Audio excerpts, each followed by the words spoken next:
নিজের স্ত্রীকে যখন প্রমোশনের জন্য বসের হাতে তুলে দেয়, এখন বেশ মায়াবী দেখাচ্ছে। আমার স্বামী আমাকে আজ সাজিয়ে দিচ্ছে আর বলছে গুমরামুখ করে থাকবে না, হাসি খুশিতে থাকবে। স্বামী আমাকে কেন দিচ্ছেন জানেন? তার বসের সাথে 1 ঘন্টা সময় কাটানোর জন্য। বেশি না, 1 ঘন্টাই তো, দেখতে দেখতে চলে যাবে। আপনারা যেমন অবাক হচ্ছেন, ওর মুখে এই কথাটা শুনে আমিও খুব অবাক হই। দেখো, আমার সংসারে সুখ আর টাকা আনতে আমার প্রমোশনের খুব প্রয়োজন। আমারও প্রমোশন হবে, টাকাও হবে। এসবের জন্য বস শর্ত দিয়েছে, শুধু 1 ঘন্টার জন্য তোমাকে বেড শেয়ার করতে হবে।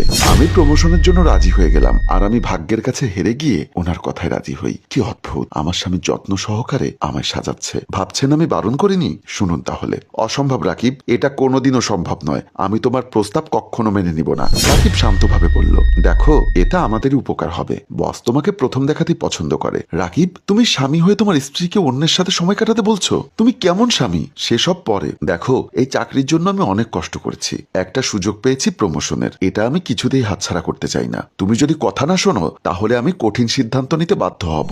অধরা, আশা করি তুমি বুঝতে পেরেছো আমি কি বলতে চাচ্ছি। আমি আর কিছু বললাম না, শুধু মাথা নেড়ে হ্যাঁ সূচক জবাব দিলাম। আমি রাকিবকে অনেক বুঝিয়েছি, কিন্তু উনি শোনেননি আমার কথা। উনি সরাসরি বলে দিয়েছেন তার প্রমোশনের জন্য সবকিছু করতে পারবে। আমিও আর কিছু বলিনি, আল্লাহর হাতে ছেড়ে দিয়েছি সবকিছু। এখন উনি যা চাইবেন তাই হবে। উফ জান, দেখো তোমায় কি সুন্দর লাগছে। আমি আয়নার দিকে একবার তাকাই। এর আগে কোনোদিন উনি আমাকে সাজিয়ে দেননি। অবাক হয়ে নিজেকে দেখছি। তার মধ্যে বাহির থেকে কলিং বেলের আওয়াজ এলো। মনে হয় ওনার বস চলে এসেছেন। অধরা, স্যার মনে হয় এসে পড়েছেন, তুমি বিছানায় বসো, আমি ওনাকে নিয়ে আসছি বলে রাকিব রুম থেকে বের হয়ে যায়। আমি পা দুটি গুটি মেরে বিছানায় বসে আছি, এক দৃষ্টিতে বাহিরের দিকে তাকিয়ে রইলাম। কোনোদিন ভাবিনি রাকিব এতটা নিচে নেমে যাবে। কি করব আমি এখন? কি করে এসব আটকাবো? আমার ভাবনার মাঝখানে দরজা খোলার শব্দ হলো। মনে হয় রাকিব চলে এসেছেন। আমি এখনো ওনাকে দেখিনি। তাকাতে ইচ্ছা করছে না এমন নোংরা মানুষের দিকে। উনি তো রাকিবকে লোভ দেখিয়েছেন, না হলে রাকিব এমন করতো না। লোকটি দরজা আটকে দিয়ে আমার পাশে এসে বসেন। আমি চেহারা নিচু করে রাখি। মনি। আমি অবাক হলাম, উনি আমাকে মনি বলে কেন ডাকছেন?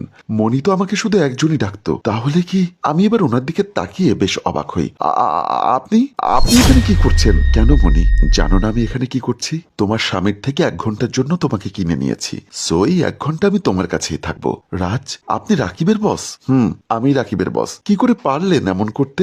আপনি রাকিবকে প্রমোশনের লোভ দেখিয়ে আমাকে চেয়েছেন? ছি রাজ, আপনি তো এমন নন। তাহলে ও কাম অন বেবি, রাকিবের প্রমোশনের প্রয়োজন, তাই ওকে আমি প্রমোশন দিচ্ছি। আর আমার আমার তো তোমাকে প্রয়োজন। সো কথা বলে টাইম নষ্ট করতে চাই না। কথাটি বলে উনি আমার দিকে এগোতে আরম্ভ করে। খবরদার রাজ, আপনি আমার দিকে এগোবেন না। কেন করছেন আপনি এমন? কি ক্ষতি করেছে আমি আপনার? ক্ষতি? তুমি জানো না মনি, তুমি আমার কি ক্ষতি করেছো? বেশি কিছু না, শুধু জীবন্ত লাশ বানিয়ে দিয়েছো। সেটা আপনি নিজের দোষেই হয়েছেন। আমার দোষ?